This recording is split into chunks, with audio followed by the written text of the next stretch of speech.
Welcome everyone to Growth Monday. Very excited about today's show. As always, you can expect something that's positive and uplifting. It's going to help you in your business, your career. And really, I'm excited about today's topic. It's about how we can engage, how we can empathize and master our writing voice as a leader. So, whether you're a leader or aspiring leader, we're definitely going to talk about really concepts and things that will help you in doing that on today's Growth Monday episode. Now, we have the privilege of hosting a distinguished guest whose impact on writing of the world has been profound. I know she's made an impact on me. In fact, I got a chance to be in one of her books, which was kind of cool. I want you to please welcome Ann Janzer. She's an award-winning author. She is a nonfiction writing coach and a seasoned marketing practitioner. Her mission is to help individuals make a meaningful impact through their writing, and so hopefully we can do that, a little bit of that, with you guys who are watching today. And with a rich repertoire of books, insightful blog posts, you'll find online courses, webinars, hands-on teaching. She continuously uplifts and supports writers, authors, and marketers. Her dedication to the craft and her passion for nurturing talent is truly commendable. Stay tuned as we delve into this topic here and enriching conversations and insights with Ann on today's episode of Growth Live. So, Ann, welcome to the show. Thanks so much for having me, Rollis. I'm delighted to be here. Awesome. And I didn't realize until I was doing research for this show that you had wrote so many books. Um, and of course, thank you again for including us in one of them, the subscription marketing book, which I thought was great. But you've written a few other books as well, and so I'd love to kind of maybe touch on some of the inspiration behind some of those books also. Sure. Yeah. So the first one you've been in twice, actually. Your story evolved and grew. So we updated it between editions, which is fantastic, which was about marketing for subscriptions. And then my next book was about sort of the inner game of writing, about what's going on in the writer's head. Let's call it the psychology of writing, I guess. And it's called The Writer's Process. And I really enjoy writing books. That's something I didn't know before I'd written my first one. So I continue to write about writing in its various guises, about nonfiction writing and writing to be understood, about writing in the workplace, about writing business emails. I've got a little book about that, because I'm just really passionate about helping people connect more effectively with with the written word. Right? I mean, we just need more effective communication in the world, and we can always make ourselves a little better by just focusing a little bit on the craft of writing, how we write, and how we put ourselves in the reader's place as we write, how we deploy empathy in our writing. Those are things that are very important to me, and so that's a focus of a lot of my writing and coaching. Awesome. Well, I think this is going to be really good today because I know a lot of leaders are looking at effective ways to improve their writing as a leader, and even those who are aspiring leaders. And so, to kind of get into this, I would love to kind of preface this with the thought of what are the main types of writing voices? Like, if we were to put some labels on a few of them, what are some common types that you come across? And perhaps maybe some of our viewers can identify with that. And by the way, before you answer the question, those are in the comments. We are live today. So please ask questions, give us your feedback. Even if you're watching the replay, we still want to get your feedback because we are going to be reading these and perhaps answering them later. So feel free and pipe in with your comments as we're speaking. So if you were to kind of label and some of the major types of voices that are out there that leaders may have or aspiring leaders may have, what would those be?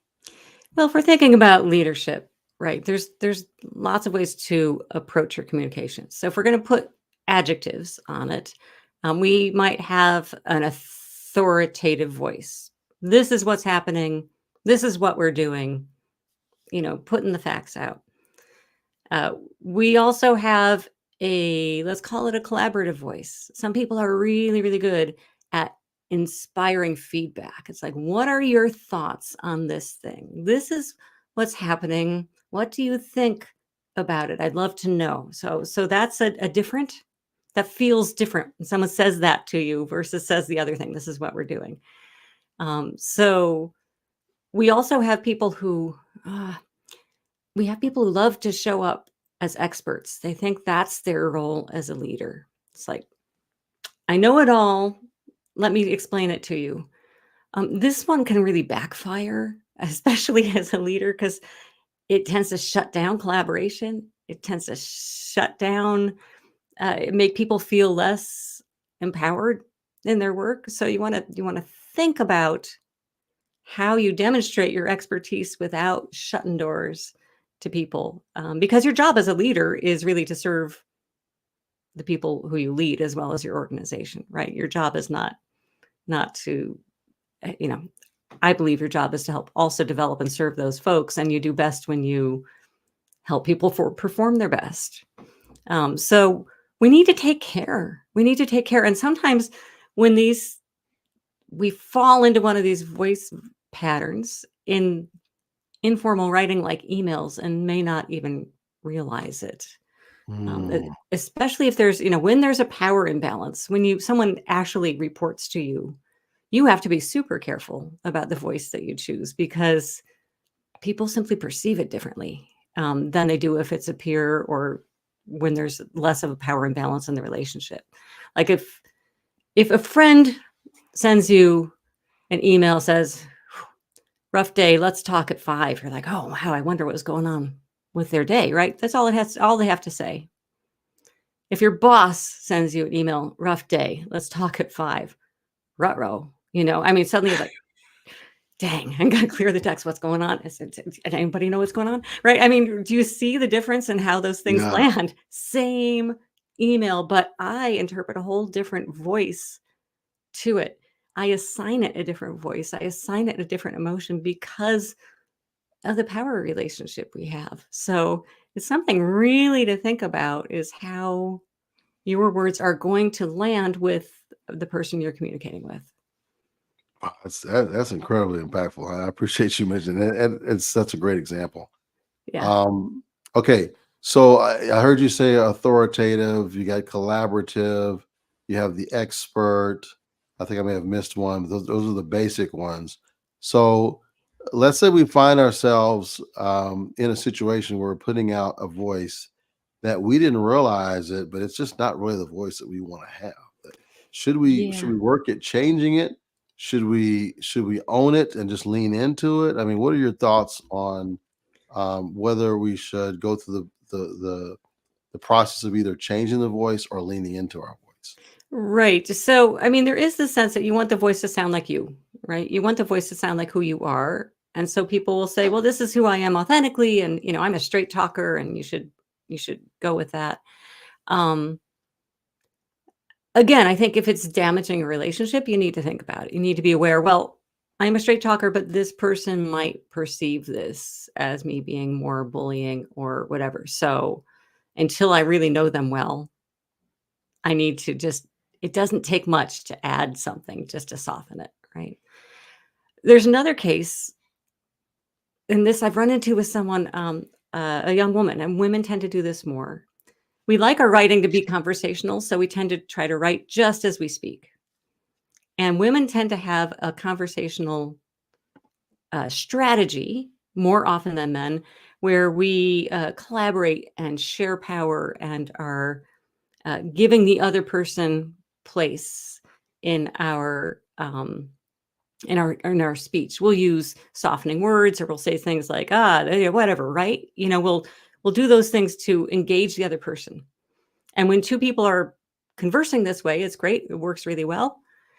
But when you are writing one to many, and the people don't necessarily know you, and you write in a really conversational pattern using these tactics, it sounds like you are indecisive or uncertain or passive. I once coached a Mm, rising leader in an organization, very smart woman, but she was getting feedback that her writing was a real problem. And when I looked at what she did, she just used her conversational tone. uh, Ah, and it came across as, oh, wow, it sounds like she's really, or this is like passive aggressive to that person, or what's going, and it was not. It was just a failed match between conversation and writing.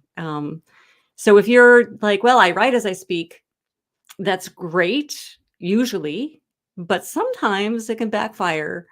And so you need to just, I'm not, I'm not suggesting, Rollis, anybody completely tries to reconstruct their writing voice. I mean, how much time do you have in the day? However, before you send something out, learn what your things are and go and look for them. It's like, well, look, I have a lot of waffling words in here, like sort of, perhaps, maybe.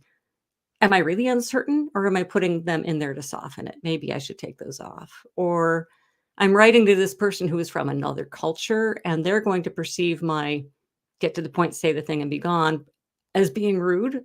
So I'm going to just add something at the beginning that's polite, or, just take a look before you send and think about how your voice is going to land with the person, get whether it's an email or a report or whatever it may be, a post.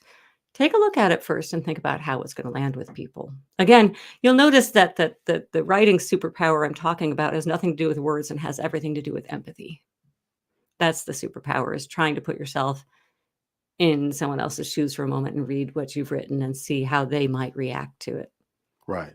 So let's say I'm about to write an email. I just wrote an email rather, and I want to kind of go through those steps of just evaluating it.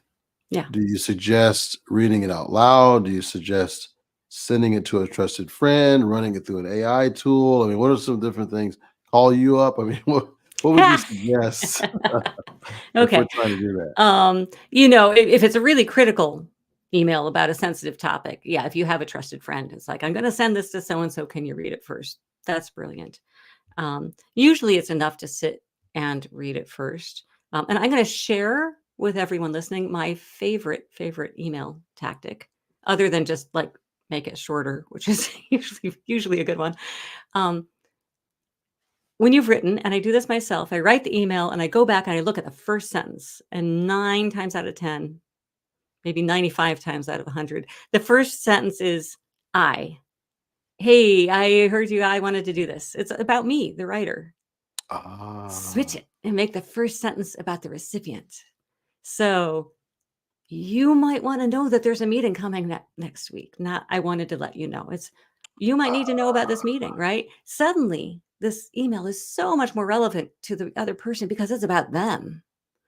And it's such an yes. easy thing to do, but I think it will get you much better responsiveness to your emails because you are empathizing. You are saying, let's not make this I, which is how we all write because we're in our own heads. Let's make this you. It's Right. a really powerful thing to do, and it's super easy, really, you know. That is powerful. That is a clip right there for sure. Because I even today, there's a few emails I wrote. I know I put I at the beginning.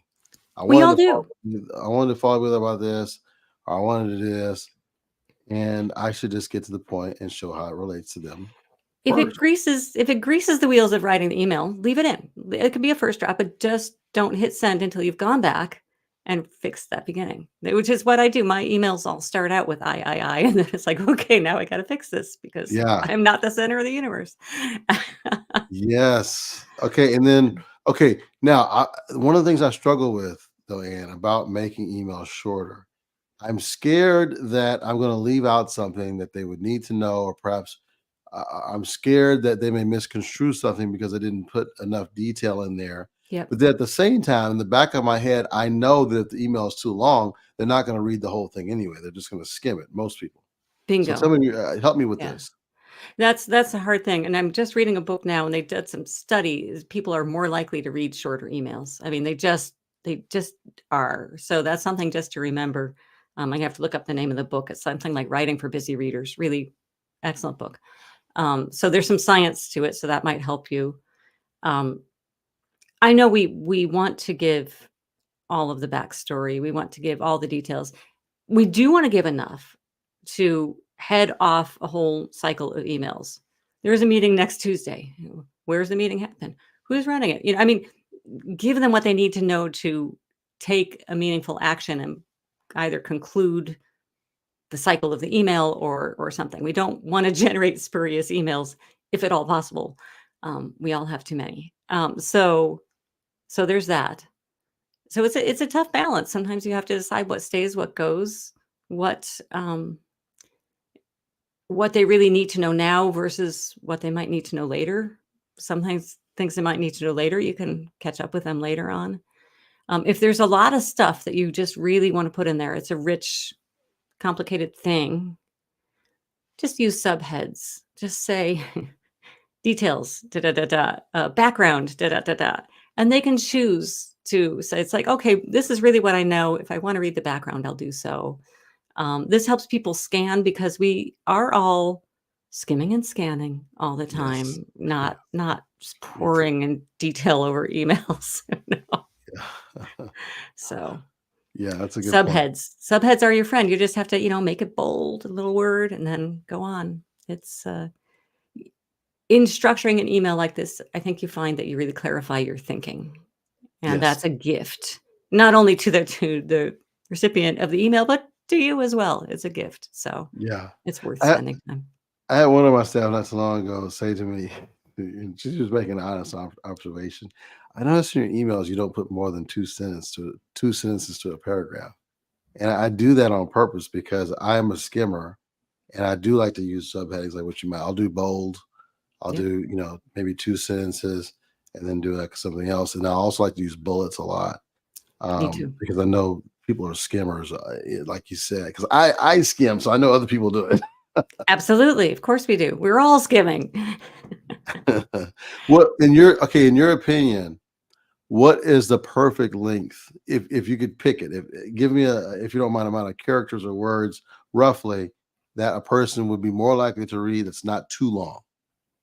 Oh, for an email? Yeah, in Um, general. yeah, I don't know. I mean, I think if you could keep it 2 to 300 words with lots of white space, like you are already doing short paragraphs, not too long. You just don't ever wanna slam someone with this wall of words, it's like, Mm, no," right?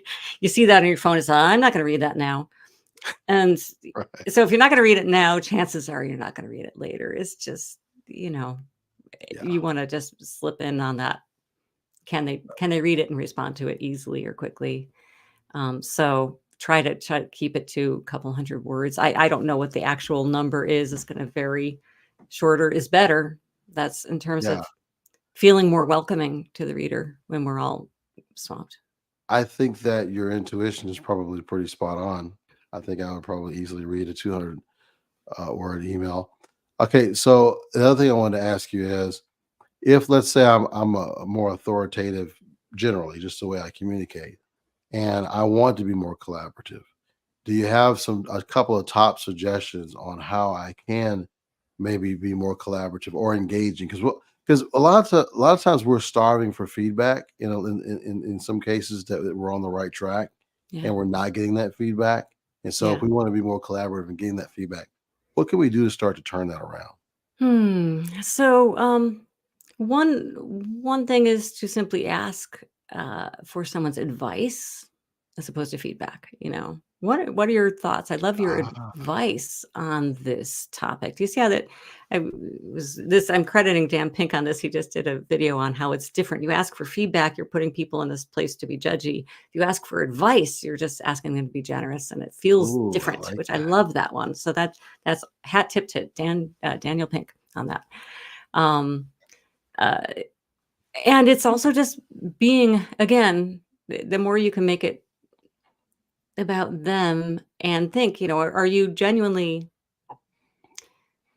if you're just presenting, saying, this is what we're doing, that's a closed door. It's like, okay, that's what we're doing.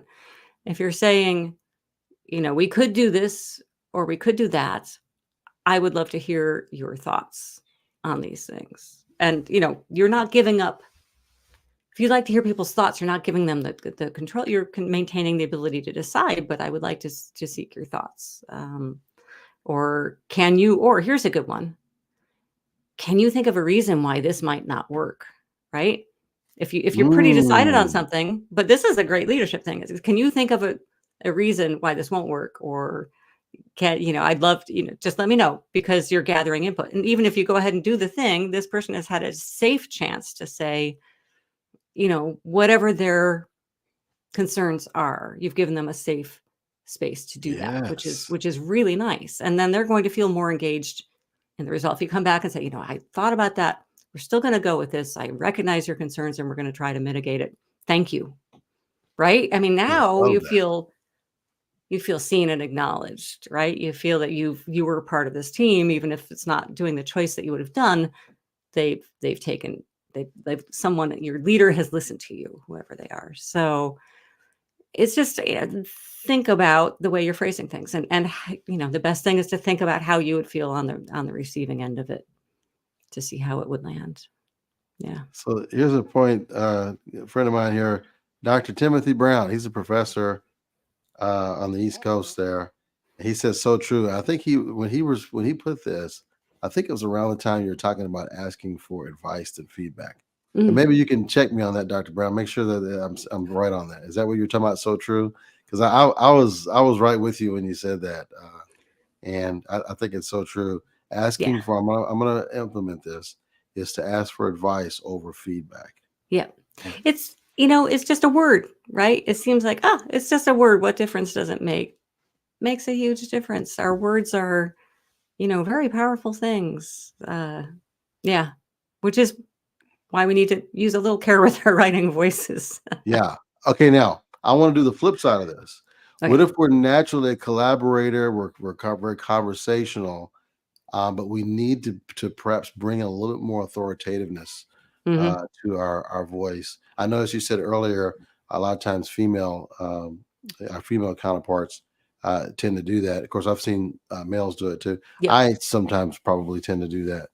Yep. So give me examples of how I can maybe increase the authoritativeness, but without being too much on the other side, but just kind of starting to bring some of that into my collaborative style. Yeah, yeah. Usually this is a matter of, cutting. In most of the authors I've worked with, it's a matter of, oop, you take out the might, could, I think that, you look for those things that you can cut that are just weakening. Some, I'd like to say, shoot, I can't remember my own saying. Be uncertain about the weather, be certain about your expertise, right? So go ahead and use uncertainty. It's like, I think it might rain tomorrow, or if there's something that you're truly uncertain about, go ahead. Another fun thing is to actually quantify it. This is from Annie Duke, who's the poker player who writes about business decision makings.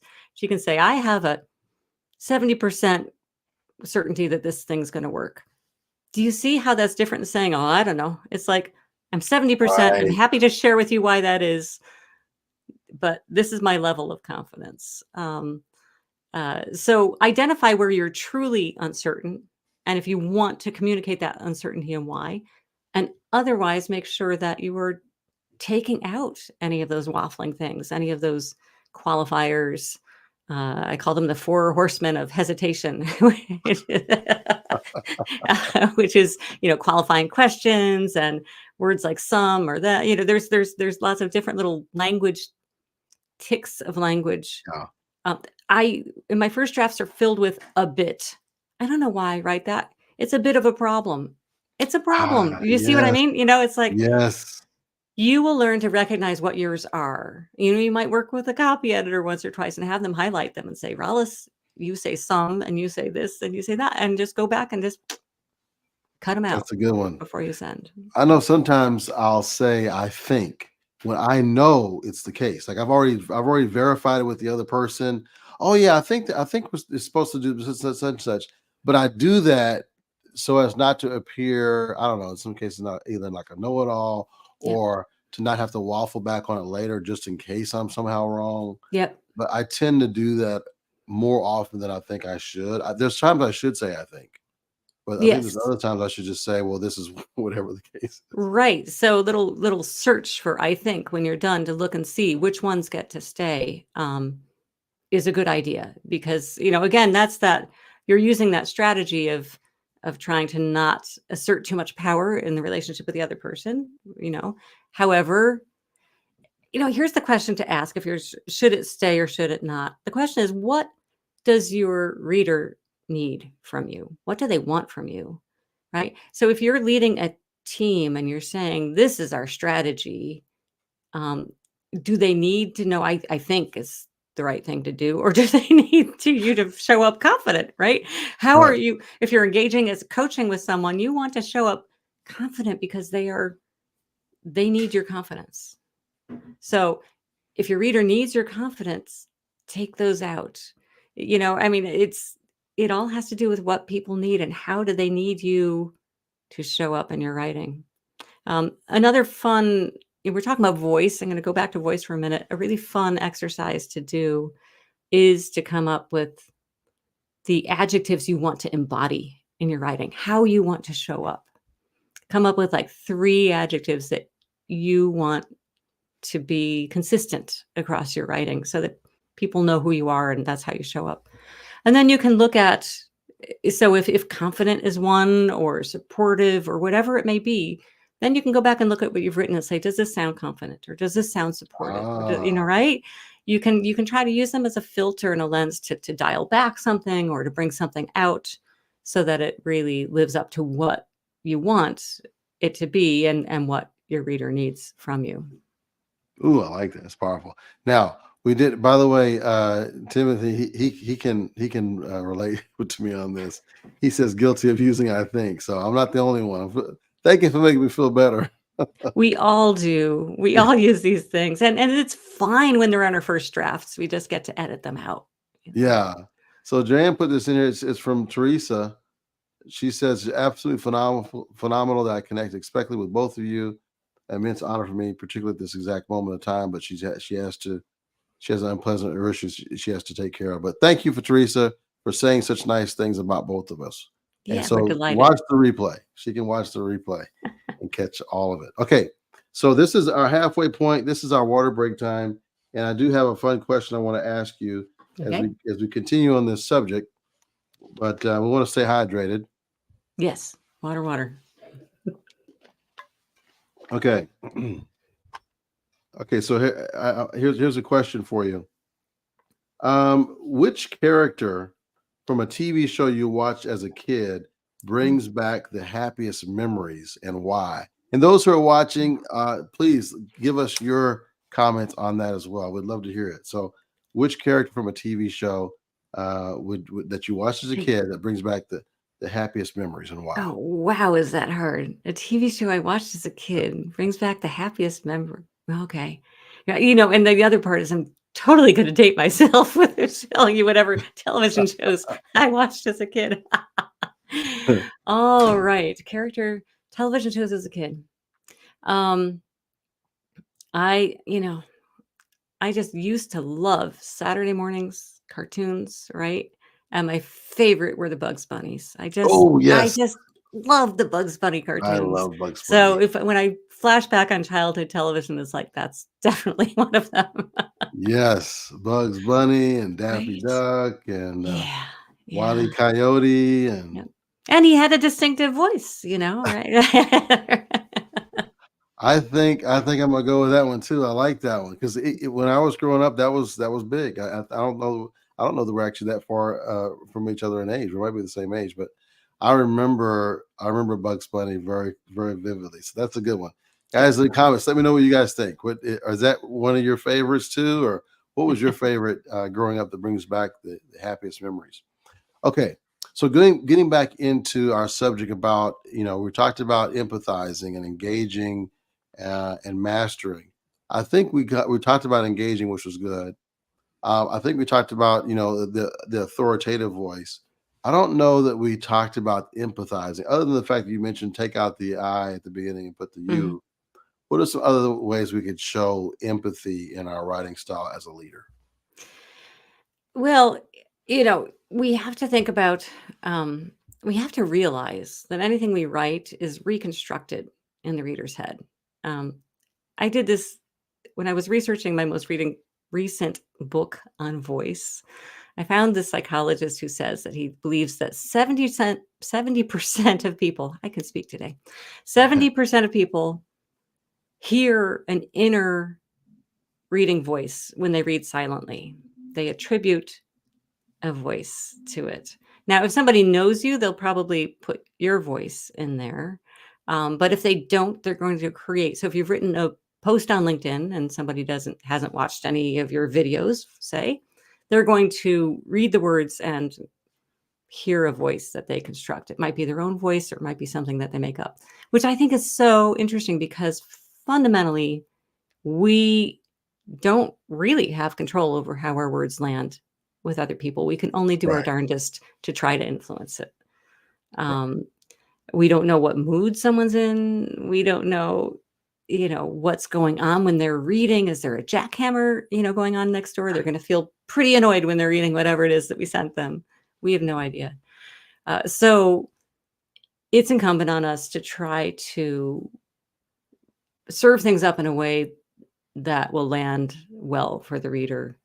And how do we do that? One way is to try to read our words out loud, to get that little bit of distance from them, from what we thought we were trying to say, to try to see how somebody might misinterpret them.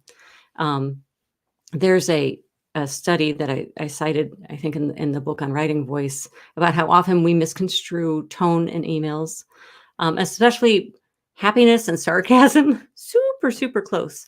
And, great job on that presentation, or great job on that presentation, right? I mean, same words can land a couple ways. Right. So one of the things the authors did was and they say we often just don't think people are misconstruing our emails. We just don't realize how often it happens. So it's worth trying to read them with an opposite tone.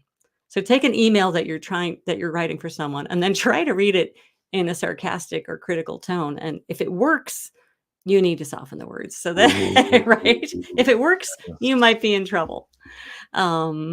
That is really good. I've never thought about doing that. That is so key. Yeah, Um, yeah. So Timothy, Dr. Brown, he says, Tommy from Rugrats, such a confident little kid. That's a great one. Very Rugrats. cool. Thanks for sharing that. Man, that's so wow. So try and read it the wrong way, the other way that you didn't intend at all, and see if it works. See if it And if works. it does, you need to rewrite it or If it revise does, you need to rewrite it so that that won't happen. Because you're not going to do this for every email, or every Right. message or every post, but the ones that are Yeah. likely to. If you're giving somebody feedback, if you're saying no to something that they've asked for, those are little red flags that you need to be Mhm. extra careful with how it's interpreted. One of the things that you just reminded me of something.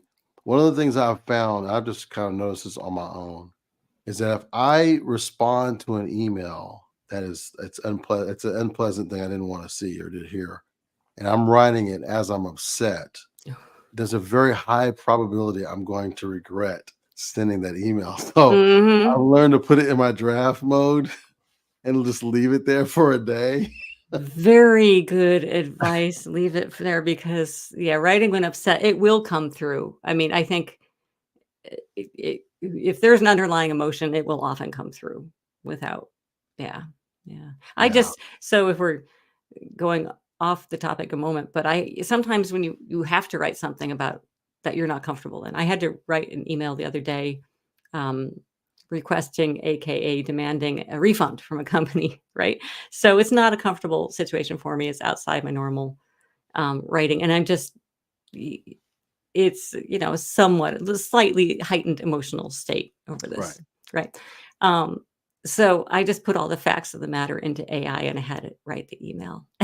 Ah, interesting. Because I don't Okay. care that it's in my authentic voice. My authentic voice is not usually demanding a refund, right? Who cares? Um, and it did it very quickly, and I didn't have to spend all that extra time in that state writing it. I just had to look, yeah, that looks pretty good. Change a couple things, and off we go. So that was nice for getting out because I know that I don't know, I would just wind myself up. Yeah. Right. Right. Yeah. Yeah. So much angst we go through and just trying to put these emails together, right? So they're not portraying something we don't want to portray. Okay, Exactly. so Timothy, he gave us feedback. He says, "Great tip. Read it in a sarcastic. I can't talk to either. Sarcastic tone. Golden. I agree. See, Thank he and you. I we're apparently like minded today. Great. So yeah, I think that's a great point to read it back. Okay, you mentioned AI just now, and I so did. that's kind of a buzz topic. I've been doing a lot. I know you've been doing quite a bit with AI. Yep. What are some tips can you give us as it relates to either formulating or revising our writer's voice? How should we look at AI? What role should it be playing in this overall conversation, in your opinion? Right. So I am I don't want to say cautiously optimistic. I'm maybe anxiously optimistic about AI. I think it's a really powerful tool. and it can do some fantastic things, and I'm experimenting with it. My worries are people just abdicating to AI, and we can touch on that. But um, it can be a really useful writing companion. It can be really useful for helping you um, identify and tune your voice. One thing, one thing that's really fun to do, even without AI, is to like pick one of the adjectives that you think is you and write in the extreme case of it. Just go super super optimistic or super cheerful or super, Hmm. I don't know, whatever it may be. Take something to the extreme to see what that feels like. You can also write something and then ask AI, now write it, you know, in a really cheerleading style or a super supportive style or whatever. You don't use it, but see what it does.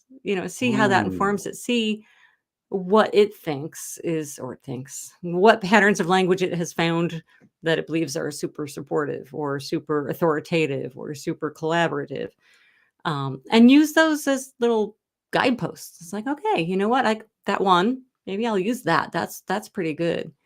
um, so it can be really useful for that. Great for idea generation. Great. I love it for coming up with questions, right? What Mm. questions might somebody have on this?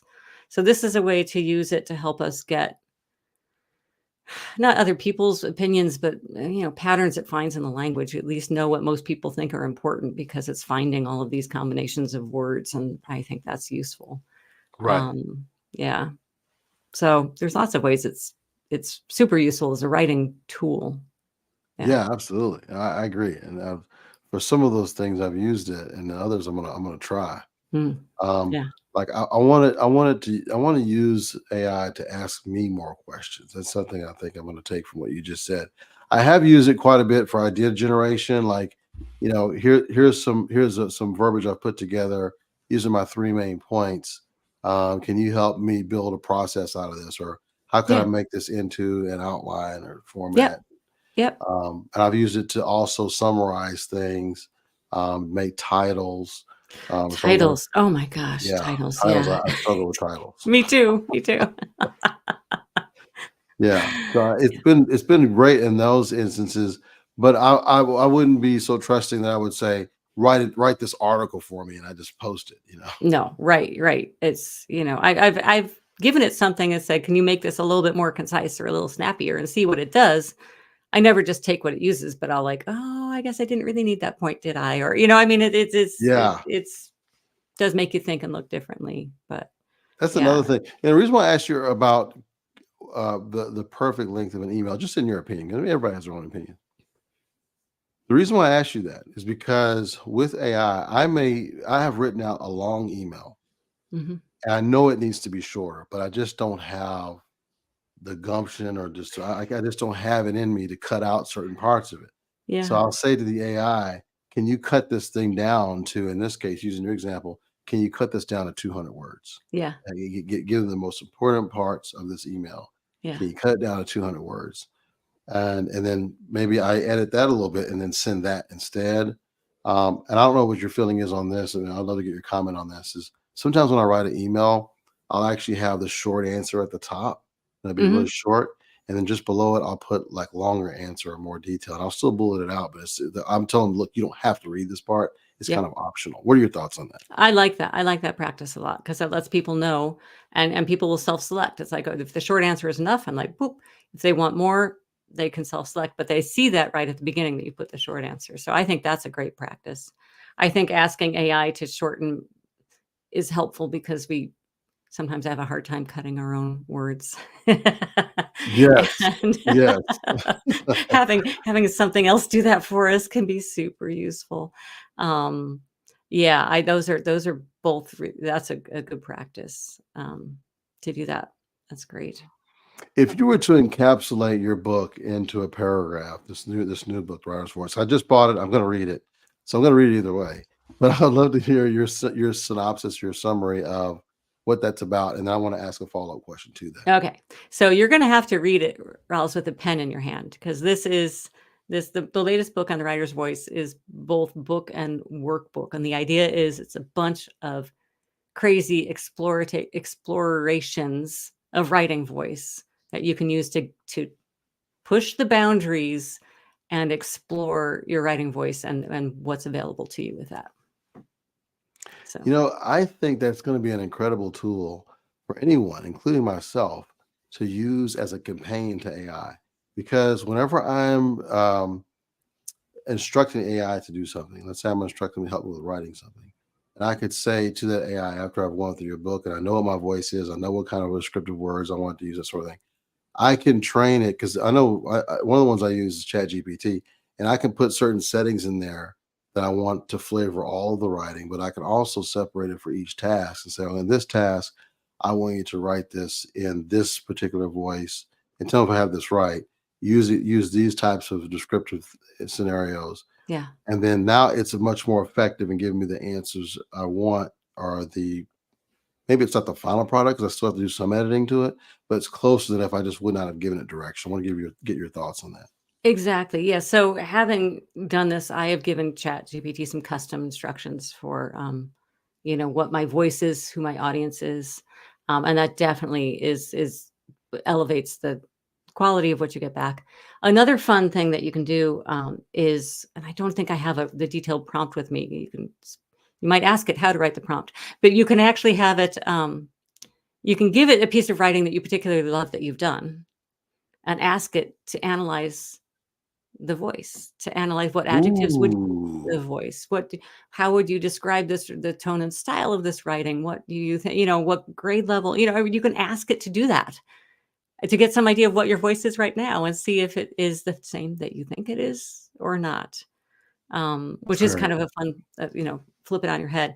I think everything in the book can be done sort of in companion with AI. Will make you a better user of AI, and AI might make you better at this.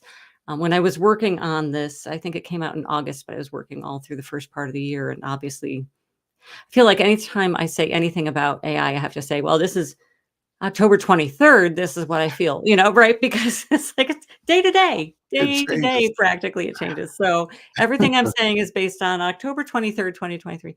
Um, but so I did include an appendix with ideas of ways that you can kind of work together with it because I thought it would be there, but I know the appendix is probably, out of date in a week. But in terms Yeah, because we're figuring out stuff all the time.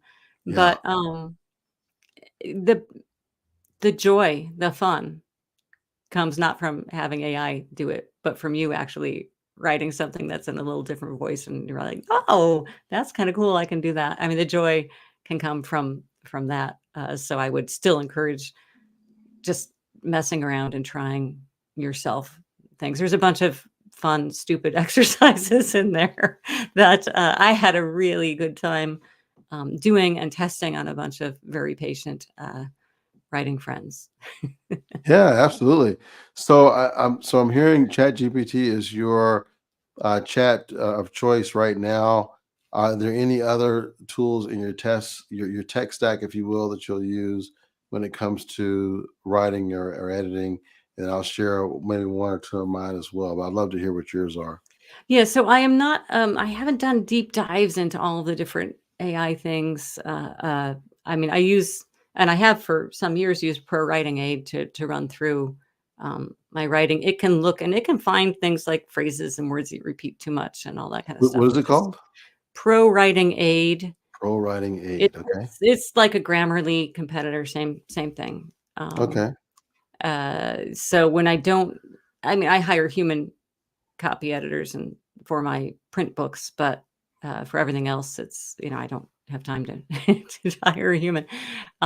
Also, you should send something that's as clean as possible when you're working with a human copy editor. So it's still good to run it through the software. So I always look at it. I don't always accept its suggestions, of course. Good Uh, point. So even to catch things like punctuation and grammar and clarity and things like that, you're saying that that might be a good tool to use, even if you're not using it for the purposes of summarizing things of that nature. right, right. This is just something it's always on, and I can put my blog post in it and make sure I'm not. Yeah, it finds things for me, which is really nice. Yeah, Um, absolutely. That's great. yeah. Okay, so I want to make sure I get in your top tips for us before we land the plane, I do have another fun question to ask you, but I want you to Mm. kind of just give me what are some of the things that, and maybe it's something you shared earlier in our conversation you want to expand upon a little bit more. But I want to make sure we get things documented of what your top tips are in terms of when it comes to empathizing and engaging or mastering our writing voice as a leader. Okay. So tip number one, be super intentional about the voice that you want to project. Don't just leave it to accent and the mood of the day. Say, people need me to show up as being confident and welcoming and supportive. And I need to make sure that I do that. So come up with your 3 adjectives, write them down, stick them on a sticky note, whatever they are, and keep them top of mind. That will help it be more likely that your writing inhabits that. So that's one tip. 2 is to pay attention to power imbalances in communication and how that might affect the way that they land. Especially as if you're new, if you've just new to leadership, you may not have thought through that as much. And so it's something that you do need to account for, that suddenly things that used to work talking to your peers may not work as well talking to people who count on you for their livelihood. Right? Right. That makes, yeah, and that really hit home when you shared that. Yeah, Yeah. thank you for that. And third is, yeah, before you send an email, put yourself in the or give a presentation or write a post. Put yourself in the reader's thing and don't make it about you. I mean, most of them should be about them and not about you. And see what that does, how that frames the way you think about what you share and what you need to share. Awesome. Love that. Okay, so I have a question or two that is kind of a fun question. So, if you could outsource one daily task or chore forever, what would that be? Guys in Wow. comments, I want you to answer the same thing. Dr. Brown, whoever else, I'd love to hear your thoughts on. If you could outsource one daily task or chore forever, what would that be? So, what would yours be, Ann? Oh, wow. That's a tough one. I don't outsource enough. I know that. Um, uh, I I think it would be, and this is a terrible thing to say, but I think it would be going through all my emails and just giving me the ones that matter and Ooh, ruthlessly deleting the ones that don't matter. wow, that's so powerful. I think I had one, but that you just trumped mine. Oh, no, I wanna hear yours, Rollis. I wanna hear yours. I think no, I love that. Okay, so this is gonna sound, I don't know, I'm almost embarrassed saying it. My job, because my wife is an early riser. Okay, so my job is to make the bed, and the bed, yeah, it needs to be made in a certain way to be up to the standards of the household. Okay, and all the pillows and everything. And so that was my one. But until you said the email thing, I was like, no, that's better. Email my trumpet. Well, still making the bed, making the bed. I hear you. Here's my non-writing tip: the joy of the duvet. Because it's just sort of like it's the sheet and the blanket and the cover all at one. You just spread it out and then put the pillows. You're good. Yeah. Look, I Yeah, made my bed. That's nothing's tucked in. It's just brilliant. that's true. That's a good fix. Okay, so Timothy, he says email. So he's Emails. agreeing with you, Yeah. and I'm gonna agree with you too. I'm gonna stick with you on the emails because that would save me a ton of time. I've actually thought about delegating my email. I've actually thought about Yeah, it's tempting. I read some study, Wall Street Journal published, I guess IBM, no, Microsoft did study that shows that like some one quarter of Microsoft's heavy workers spend 8 hours a week writing and responding to emails. I'm like, oh my God. And another 7 hours a week in meetings. It's like, yeah, okay. That's, 2 days just shot on. I mean, not shot. Communication is a very important part of what we do, but I don't think those are the most efficient ways for that to that. all Right. happen, you know? Right. Yeah, Um, I've heard feedback from recruiters because that's just the world I live in, is recruiters and HR, is that they've spent a majority of their time in some sort of meetings.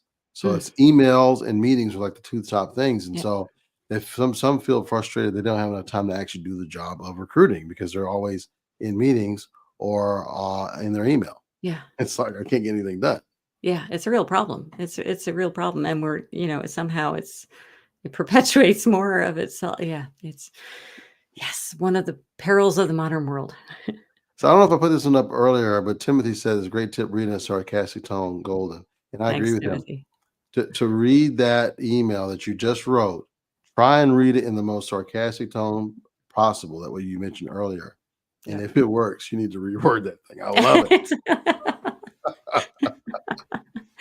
A So, lot of the stuff we read is we write, especially for being concise. And I'm saying be concise, but yeah, then there's some inherent ambiguity. Is she happy about that? Is she afraid of that? Is she angry yeah. about that? So clearing up that ambiguity is pretty important.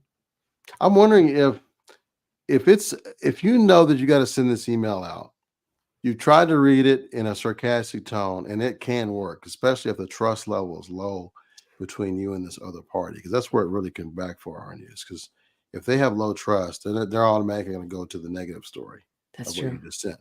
So I'm wondering if in those cases it's just better for me to just either pick up the phone or say, "Hey, look, I was thinking about what you wrote. Can we just hop on a quick call and talk about this?" Because it's like Yeah. I don't want to spend any time trying to word this. Yeah. There are certainly situations in which the best email is not an email at all, but it's a phone call. I sometimes will do Loom videos if someone asks me for Oh, feedback and I don't have time to arrange a meeting, but it's like I just want to give them a few minutes of so they can see my face. They can say yeah, they see what I really mean as I'm giving them the feedback as opposed to whatever they might be bringing to it. Um, that's good. so that's a nice tip because then you get your body language, you get your voice, you get your face, all of that is there. Yes. So yeah. Speaking of voices, Ann, I could listen to your voice all day. I mean, you've got like this podcast kind of voice here. Thank you. I really appreciate Thanks. it. Yeah, this has been a great conversation today. One I know that I'm going to be referring back to. I'm going to listen to Oh, this again. Um, lovely. yeah, definitely lots of golden points made as Timothy confers with. I mean, we both feel the same way. So I want to thank you for the time you spent in this show today. If there's one thought you want to leave with the folks who are watching, and the best way for them to contact you, because I know you offer a very high value set of services, and so if they wanted to contact you about any of those, what's the best way to do that? Feel free to Sure. do that. Okay, so the best way to find me, contact me, is you can find my website, which is just my name, annjanzer.com, and my email is just ann@annjanzer.com. So, look around there, see, if there's any way you wanna work together, if I can do bulk sales of one of my books for professional development for your team before the year is out, I'm happy to do that, some quantity discounts, things like that. Um, because again, I'm super passionate about making better writing everywhere, right? Because it'll make Yes, all of our lives a little bit better when we're all a little bit better at it. So, absolutely. If you put that up again, if you don't mind, Joanne. She added up right. just now. The most recent There we book is go. The Writer's Voice. It's available all the usual places. And this is the interactive pick up your pen and play with it book and have fun. Love that. Yeah, Yeah, and then she also put the link to your website in the comments as well. Oh great. yeah, And so for those of you who want to who want to read the book that our company was in, yeah, this is a great book. It's not even about our company; it's about subscription marketing. But we were tickled pink to be in it, and it was really, really. I just enjoyed reading it actually, oh, even thank you. more so than just the fact that we were in it. So thank you for that as well. Yeah, well, thanks for sharing your story in it. I love it. I think it was really wonderful. So, Look at there. See, we got our in-house professor. He says outstanding session. thank So you. thank you Thanks, for that Timothy. feedback, Timothy, and thank you, Anne. Really appreciate your time. Appreciate what you're doing. You're definitely adding to our lives and bringing more value to us. So we thank you for that. Thanks so much, Rollis. It's great, fun conversation, and you made me think back about Bugs Bunny, so that was all good. Oh, there we go. Yep, absolutely. Okay, so we're gonna say bye to everyone, and then, but don't leave just yet because Joanne's she's gonna shut the stream down. So let's say bye, everyone. Thanks for watching, everyone. Bye. Goodbye, and thank you. All right. So Anne, so how was that for you? How'd you enjoy that? Lots of fun, Rollis.